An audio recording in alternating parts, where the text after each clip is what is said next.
제165편 페레아 전도가 시작됨.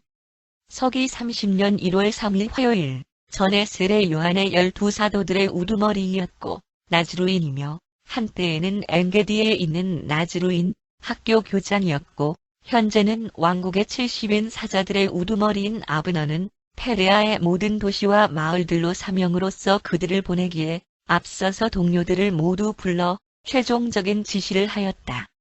이번에 페레아 전도는 거의 3달 동안 계속되었으며 주의 마지막 사명활동이었다. 이 이후에 예수는 육신을 입으신 상태로서는 마지막 체험을 하려고 곧바로 예루살렘으로 가셨다. 70인은 예수와 12사도들의 도움을 잠깐씩 받으면서 다음과 같은 도시와 성읍 그리고 그 밖의 50여 개의 마을들에서 일하였다. 자폰, 가다라, 마캇, 아르벨라, 라마, 에드레이, 보소라, 카스핀, 미스페, 게라사, 라가바, 수콧, 아마토스, 아담, 페누엘, 카피톨리아, 디온, 하티타, 가다, 필라델피아, 욕베아, 길랏, 베드님나, 티로스, 엘레알라, 리비아스, 헬스본, 칼리로, 베스포, 시팀, 시브마, 메데바, 베스메온, 아레오폴리스, 그리고 아로로이었다. 이제 62명이 된 여자 대원들은 이 페레아 전도 여행 전 기간 동안 병자들을 돌보는 일을 거의 도맡아서 하였다. 이 기간 동안 왕국 복음은 영적인 측면으로 높이 발전되었으며 따라서 기적을 행하는 일은 없었다. 예수의 사도들과 제자들이 팔레스타인의 다른 어떤 곳에서도 이곳처럼 속속들이 일한 적이 없었으며 주의 가르침이 보다 나은 계층의 시민들에게 어느 곳보다도 가장 일반적으로 받아들여졌다. 이때 페레아에는 거의 같은 숫자의 이방인과 유대인이 있었으며 유대인들은 주로 유다, 마카비 시대의 이 지역으로 이주해 왔었다. 페레아는 팔레스타인 전역에서 가장 아름답고 그림 같은 지역이었다. 유대인들에게는 일반적으로 요단 저편 땅으로 알려져 있었다. 이 기간 동안 예수는 시간을 나누어서 펠라에 있는 야영지에도 계시고 여러 도시에 흩어져 가르치고 전파하는 70인을 12사도들과 함께 돕기도 하였다. 비록 예수가 그렇게 하라고 요구하지는 않았지만 70인은 아브너의 지시에 따라서 믿는 자들에게 세례를 주었다. 1. 펠라 야영지에서 1월 중순경 1200명 이상의 사람들이 펠라에 모였으며 예수는 야영지에 머무시는 동안 매일 적어도 한 번씩 군중들을 가르치셨고 비가 오지 않으면 대개 아침 9시부터 말씀하였다. 베드로와 다른 사도들은 매일 오후에 가르쳤다. 예수는 12사도들과 다른 노련한 제자들과 함께 질문하고 대답하는 형식의 평범한 학습으로 매일 저녁 시간을 보내셨다. 이 저녁 모임은 보통 50명 정도 되었다. 3월 중순경 예수가 예루살렘으로 향하였을 때까지 400명 이상의 사람들이 매일 아침에 예수 또는 베드로의 설교를 듣기 위해 모였다. 주는 자기 메시지에 대한 관심이 최고조에 달하였을 때 이 땅에서의 일을 마치기로 결정하였는데 이 정점은 왕국에 대한 진보에서의 두 번째이자 아무 기적이 없는 위상 위에서 이루어졌다.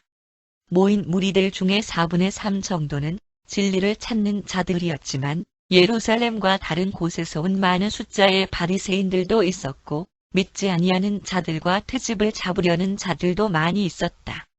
예수와 12사도들은 펠라 야영지에 모인 군중들을 위하여 많은 시간을 할애하였다.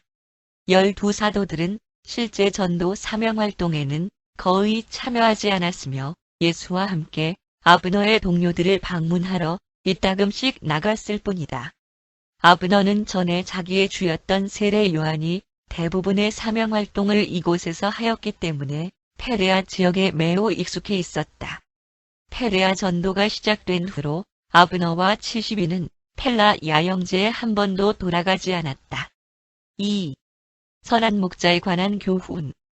300명 이상의 예루살렘 주민들, 바리새인들, 그리고 기타 사람들이 헌당 축제가 끝날 무렵 유대인 관할 구역으로부터 서둘러 떠나시는 예수를 따라 북쪽을 향하여 펠라까지 왔으며 예수가 선한 목자에 관한 설교를 할 때 12사도들은 물론 이유대인 선생들도 참석하였다.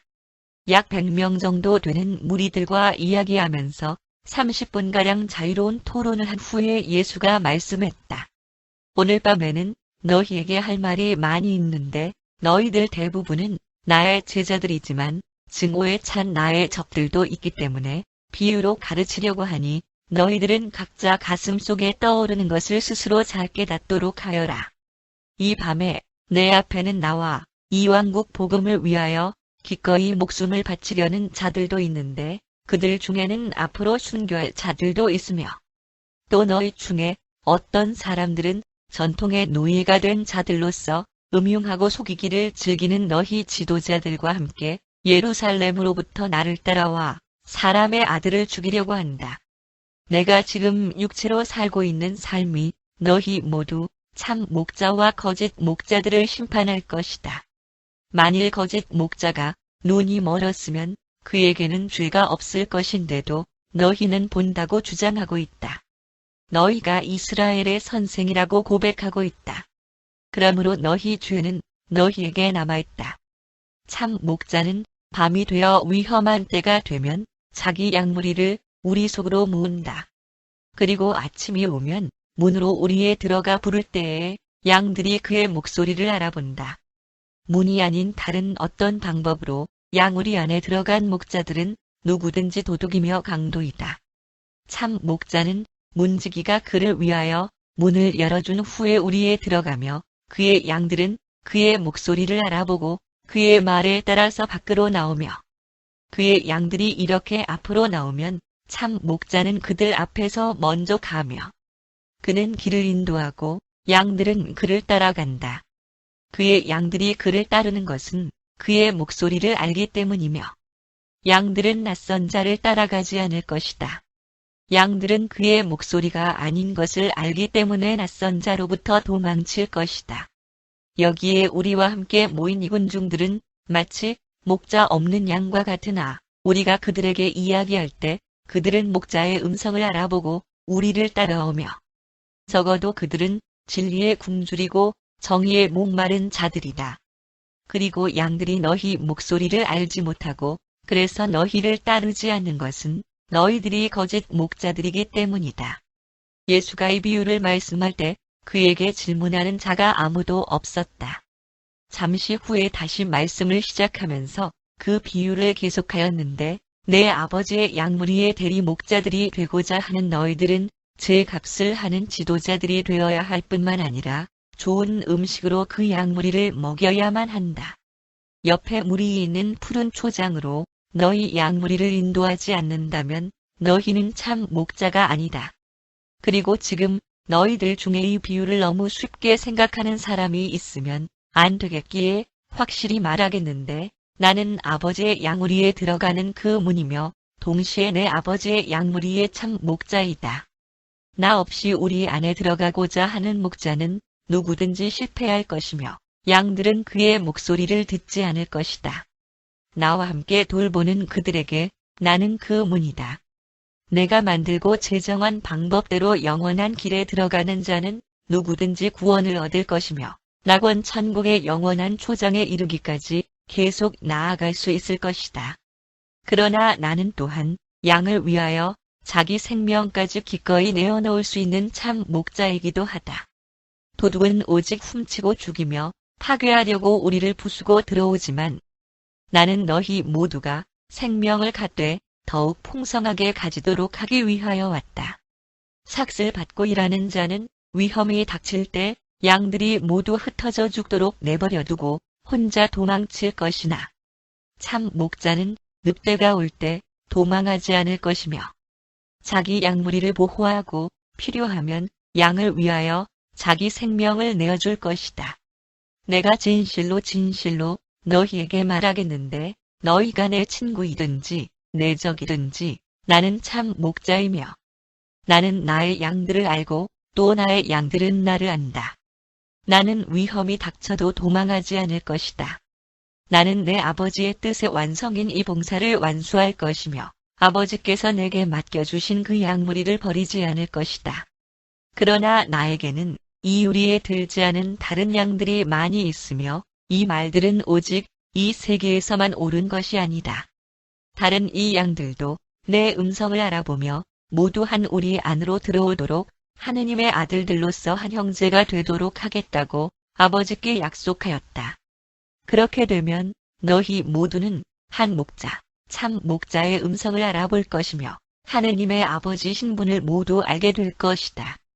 그리하여 너희는 아버지께서 왜 나를 사랑하고 모든 자기 양무리를 내 손에 맡겨주셨는지를 알게 될 것이며 그것은 내가 양무리를 안전하게 지키는데 실패하지 않으리라는 것과 내가 나의 양들을 버리지 않으리라는 것, 그리고 필요하다면 그의 많은 양무리를 위하여 서슴지 않고 나의 생명을 바치리라는 것을 아버지께서 아시기 때문이다.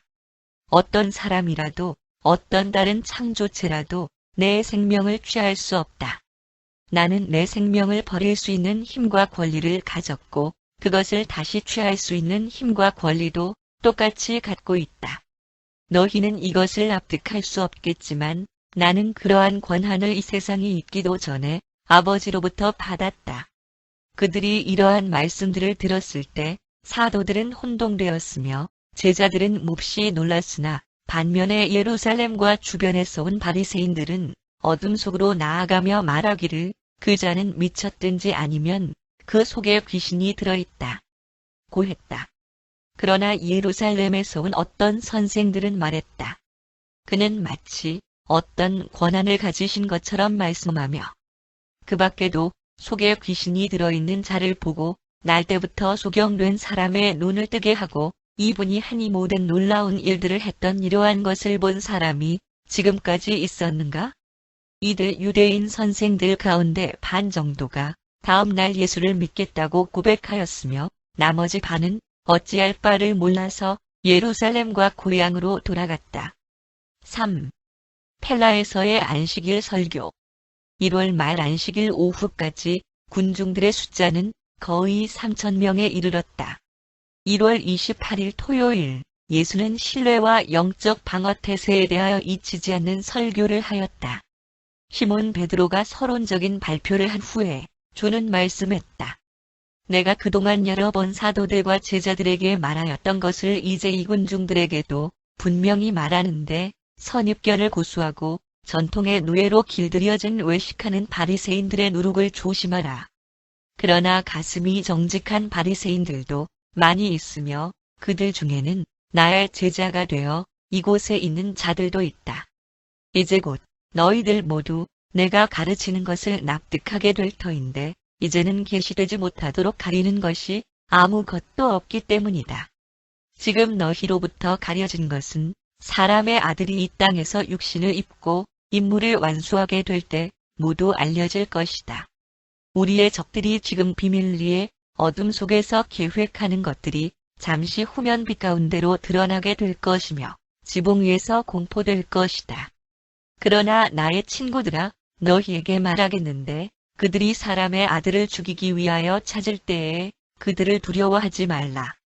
비록 육신은 죽일 수 있을지라도 그 후에는 너희에게 아무것도 하지 못하는 그들을 두려워하지 말라.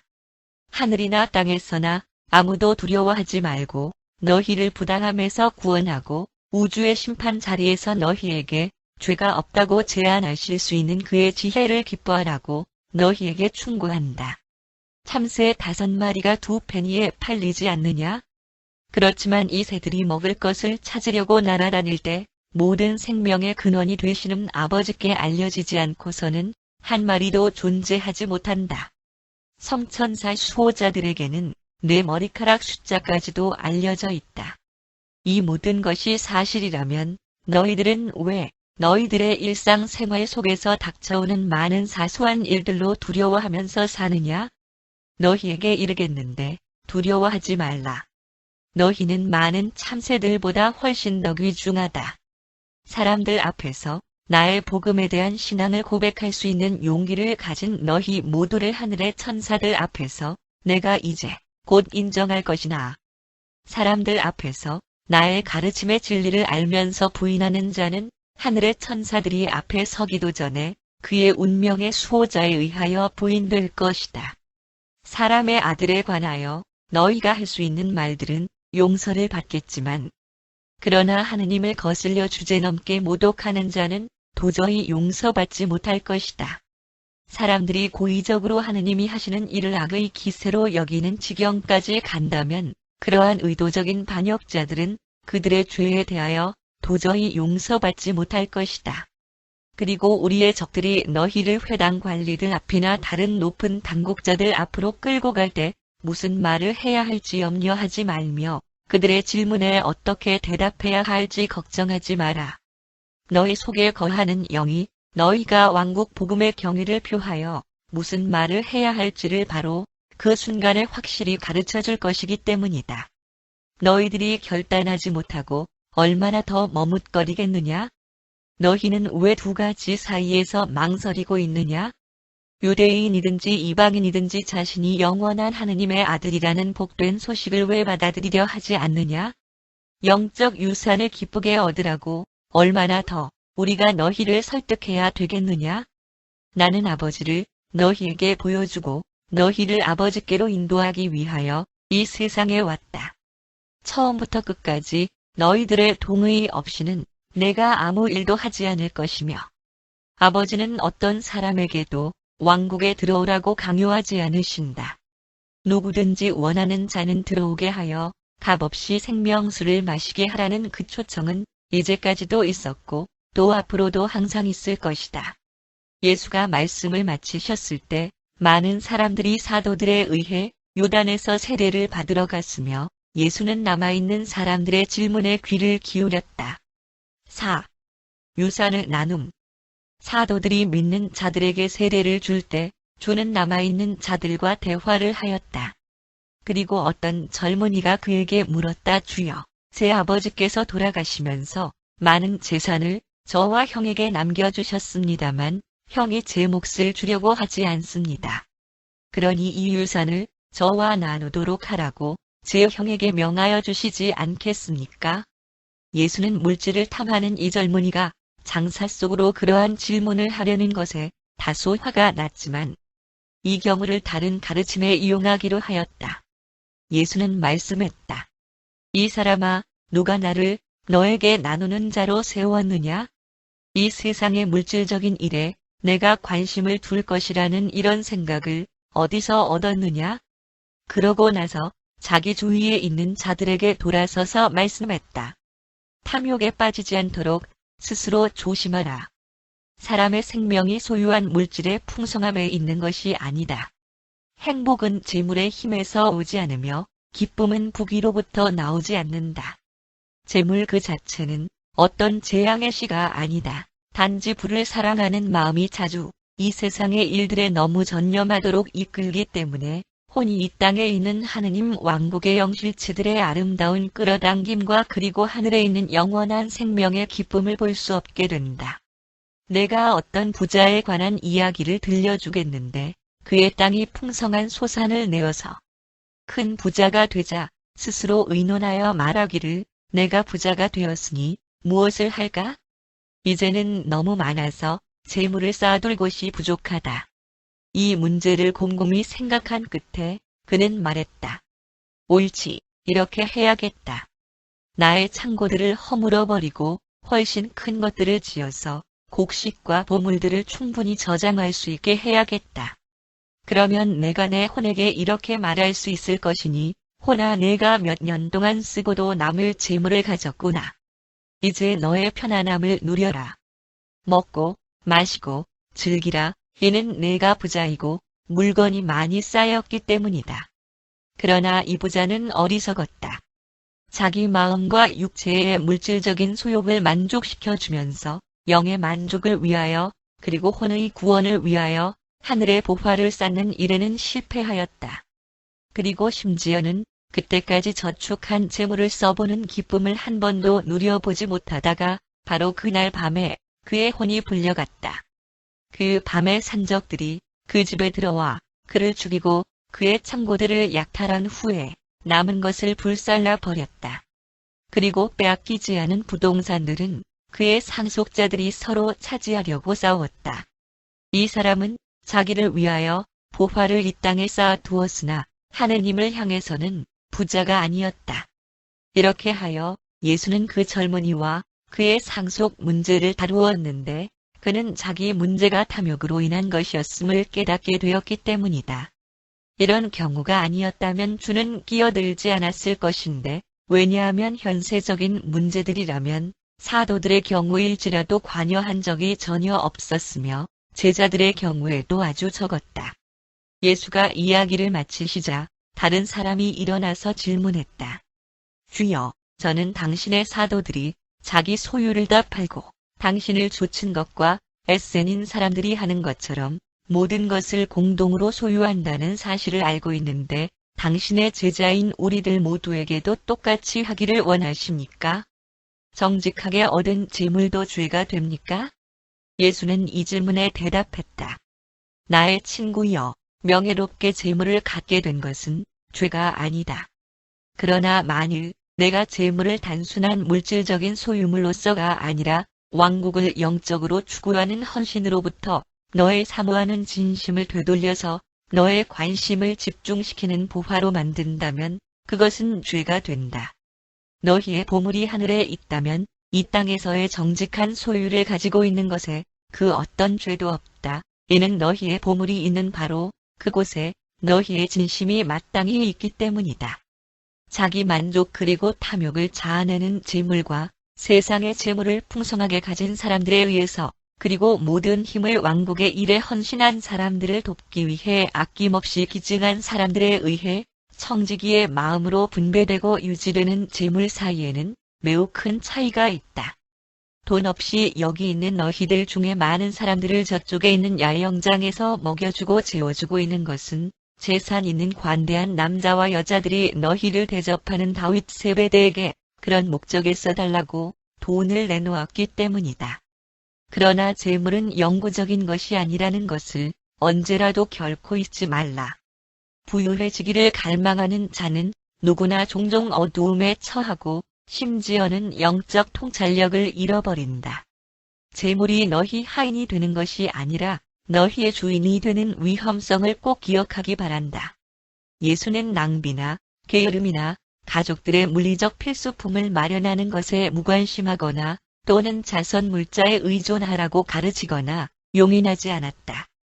오히려 물질적이고 세속적인 것이 혼의 행복에 그리고 하늘의 왕국에서 영적 본성이 진보를 이루는 일에 부수적으로 있어야 한다고 가르치셨다. 그러고 나서 세례 주는 것을 참관하려고 사람들이 강가로 내려간 동안 처음 왔던 사람이 예수가 자기를 엄하게 다루었었다고 생각하면서 자신의 유산에 관하여 물으려고 예수께 사적으로 다가왔다. 그의 말을 다시 들으신 주는 대답했다. 나의 아들아, 너는 왜 이와 같은 날에 탐욕스러운 기질에 탐닉하여 생명의 빵을 먹을 수 있는 기회를 놓치느냐? 내가 만일 내 불만스러운 일을 회당의 재판소에 가지고 가면 상속에 관한 유대인의 법이 정당하게 판결해 주리라는 것을 내가 모르겠느냐? 너의 하늘에서의 상속에 관하여 내가 알도록 하는 것이 나의 일이라는 것을 모르겠느냐? 하늘에서의 상속에 관하여 내가 알도록 하는 것이 나의 일이라는 것을 모르겠느냐? 성서에서 꼭 틀어주고서 아주 인색하게 하여 부자가 된 사람이 받을 보상은 이와 같다. 그가 말하기를 내가 이제 편히 쉬고 내 재산으로 계속 잘 먹을 수 있을 것이라고 말하지만 그 사람은 언제 무슨 일이 닥쳐올지 아직도 모르며 죽을 때의 모든 것들을 다른 사람들에게 넘겨주어야만 한다는 것도 모르고 있다. 라고 쓴 경전을 읽어보지 못하였느냐? 탐내지 말라는 것과 그들이 먹고 배부르며 기름을 바른 후에 다른 하느님들에게로 돌아섰다. 는 계명을 읽어보지 못하였느냐? 시편에서 주님은 탐욕을 멸시한다. 는 것과 의로운 자가 가진 적은 재물이 사악한 자가 가진 많은 재물보다 낫다. 재물이 늘어나도 거기에 본심을 두지 말라는 경전을 읽어보지 못하였느냐?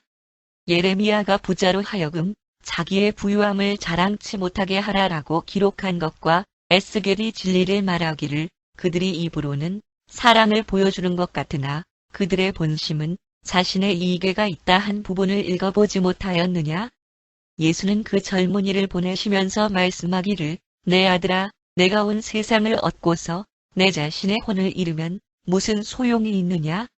가까이 서 있던 다른 사람이 심판날의 부자들은 어떻게 될 것인지를 예수께 물어보자 대답했다. 내가 온 것은 부자나 혹은 가난한 자를 심판하려는 것이 아니라 사람들이 살았던 삶에 대하여 심판이 모두에게 임할 것이다. 심판 때의 재물에 관하여 여러 가지 다른 면들이 고려될지 모르지만 큰 재물을 얻은 사람은 누구든지 적어도 세 가지 질문에는 반드시 대답을 해야 하는데 그 질문은 다음과 같다. 1. 얼마나 많은 재물을 축적하였는가? 2. 어떻게 이 재물을 얻었는가? 3. 이 재물을 어떻게 사용하였는가? 그러고 나서 예수는 저녁 식사 때까지 자기 텐트에 가셔서 잠시 쉬셨다. 사도들은 세례 베푸는 일이 끝나자 그들도 와서 땅에서의 재물과 하늘에서의 보화에 대하여 예수와 이야기하려고 하였지만 주는 이미 잠이 드셨다. 5. 재물에 관하여 사도들에게 말씀하심. 저녁 식사가 끝난 후 그날 밤에 예수와 12 사도들이 함께 모여 매일 갖는 회의를 하는 중에 안드레가 물었다. 주여, 저희들이 믿는 자들에게 세례를 베푸는 동안 당신은 우리들이 듣지 못한 많은 말씀들을 망설이고 있는 군중들에게 하였습니다. 우리들에게도 같은 말씀을 해주지 않으시겠습니까? 그러자 안드레의 질문에 대답하여 예수가 말씀했다. 좋다, 안드레야. 너희에게 재물과 자아 유지에 관한 문제에 대하여 말해주겠지만 너희들은 모든 것을 떠나서 나를 따를 뿐만 아니라 왕국의 대사들로서 사도 임명을 받았기 때문에 너희에게 하는 이 말은 제자들이나 군중들에게 말하였던 것과는 어느 정도 다를 것이다. 너희들이 전파하는 왕국의 아버지는 너희를 버리지 않으신다는 사실을 너희들은 이미 여러 해 동안 체험을 하였고 잘 알고 있다. 너희들은 왕국의 사명 활동에 모든 삶을 바쳤다. 그러므로 무엇을 먹을지 또는 몸을 위하여 무엇을 입을지 하는 세속적인 생활에 필요한 것들 때문에 염려하거나 걱정하지 말라. 혼의 행복이 먹고 마시는 것보다 중요하다. 영의 진보가 의복의 필요성보다 훨씬 더 중요하다. 너희 양식의 확실성에 의심이 들 때에는 까마귀를 생각해 보아라. 그들은 심지도 않고 거두지도 않으며 창고나 헛간도 없지만 아버지께서 먹이를 찾아다니는 그들 모든 각각에게 먹이를 주신다. 그런데 하물며 너희들은 이 새들보다 얼마나 더 중요하냐. 또한 너희들이 염려하고 조바심하며 의심한다고 해서 너희의 물질적인 필요가 채워지는 것이 아니다. 염려함으로써 내 키를 한 뼘이라도 키울 수 있거나 내 생명을 하루라도 연장시킬 수 있느냐? 그러한 문제들을 너의 손에 달려있는 것이 아닌데 너희는 왜 이 문제들 때문에 염려하느냐?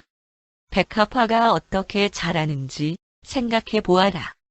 그것들은 수고도 하지 아니하고 실을 만들지도 아니하지만 모든 영광을 누리던 솔로몬이라도 이 꽃처럼 아름답게 차려입지 못하였다. 오늘 살아있다가 내일에는 잘려서 불에 던져지는 들의 풀도 하느님께서 그토록 옷을 입히시는데 하늘 왕국 대사들인 너희들은 얼마나 더 잘 입히시겠느냐? 5. 너희 신앙이 적은 자들아. 왕국 복음을 전파하는 일에 너희 자신을 전심으로 드리면 너희가 버린 너 자신이나 가족들을 돌보는 일에 대하여 결코 염려할 필요가 없게 될 것이다. 만일 너희가 너희의 삶을 진심으로 복음에 바친다면 너희는 복음으로 말미암아 살게 될 것이다.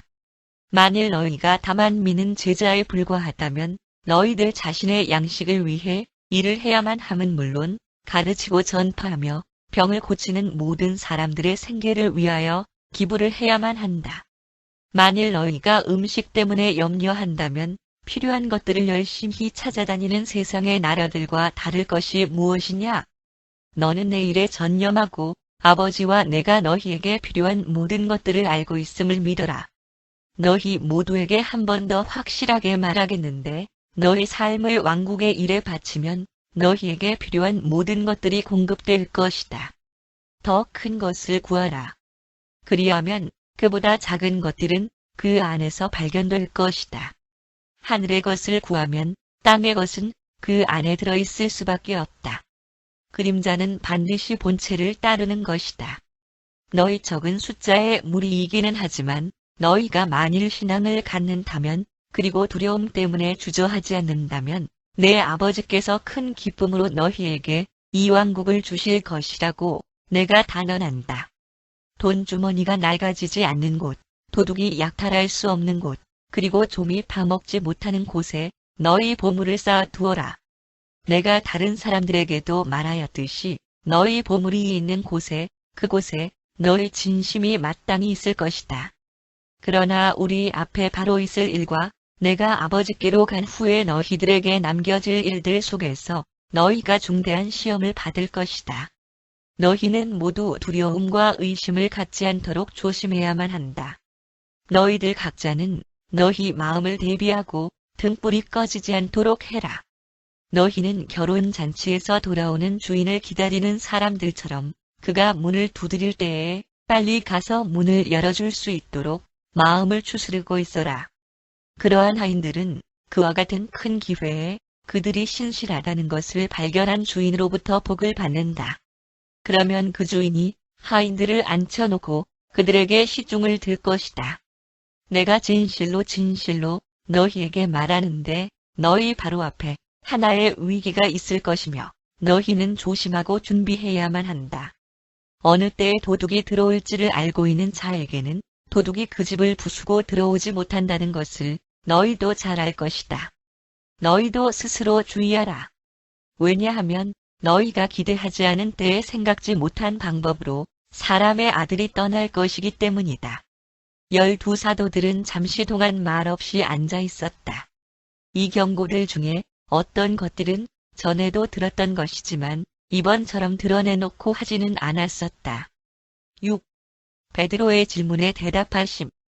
그들이 앉아서 생각할 때에 시몬 베드로가 물었다. 이 비유를 사도들인 우리에게 말씀하는 것입니까? 아니면 모든 제자들에게 하는 것입니까? 그리고 예수는 대답했다. 시험이 있을 때에 사람의 혼이 드러날 것이며 가슴 속에 정말로 무엇이 있는지 드러나도록 시험될 것이다. 하인이 시험받고 통과되면 집주인이 하인에게 식솔들을 맡기면서 이 신실한 청지기를 틀림없이 신뢰하여 자기 자녀들에게 음식을 공급하고 양육하도록 감독을 맡길 것이다. 마찬가지로 나도 아버지께로 돌아갈 때 나의 자녀들의 평안을 위하여 누가 과연 믿을 만한 사람인가를 곧 알게 될 것이다. 그 집주인이 시험에 통과된 참된 하인에게 자기 가족들을 맡기듯이 나도 내 왕국이 곤경에 처하게 되는 때에 시험을 잘 견딜 자들을 선택하여 일을 맡길 것이다. 그러나 하인이 게으름을 피우다가 가슴 속에 주인이 돌아오시기를 늦추신다. 고 말하면서 그의 동료 하인들을 학대하기 시작하고 술에 취한 친구들과 먹고 마시기 시작한다면 하인이 생각지 못한 때에 주인이 갑자기 돌아와서 그의 충실치 못함을 발견하고 그를 가차없이 쫓아낼 것이다. 그러므로 너희는 예기치 않은 방법으로 갑자기 닥쳐올 그날을 위하여 스스로 잘 준비하도록 하여라. 너희에게 많이 맡겨진 만큼 너희로부터 요구될 것이라는 사실을 꼭 기억해라. 격렬한 시험이 너희에게 임박하였다. 받아야 할 세례가 내게 있으며 이것이 완료될 때까지 지켜볼 것이다. 너희는 이 땅에서 평화를 전하지만 나의 임무는 사람의 물질적인 문제에 있어서 평화를 주려는 것이 아니다. 적어도 당분간은 가족 중에 2 사람이 나를 믿고 3 사람들이 이 복음을 거부하는 곳에는 분열만이 있을 뿐이다.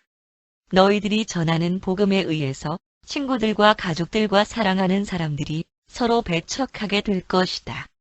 진실로 믿는 자들은 각자 자기 가슴 속에 크고 영원한 평화를 갖게 되겠지만 이 땅의 평화는 모든 사람들이 하느님의 아들이 되는 영광스러운 유산을 기꺼이 믿고 그 세계로 들어갈 때야 비로소 이루어질 것이다.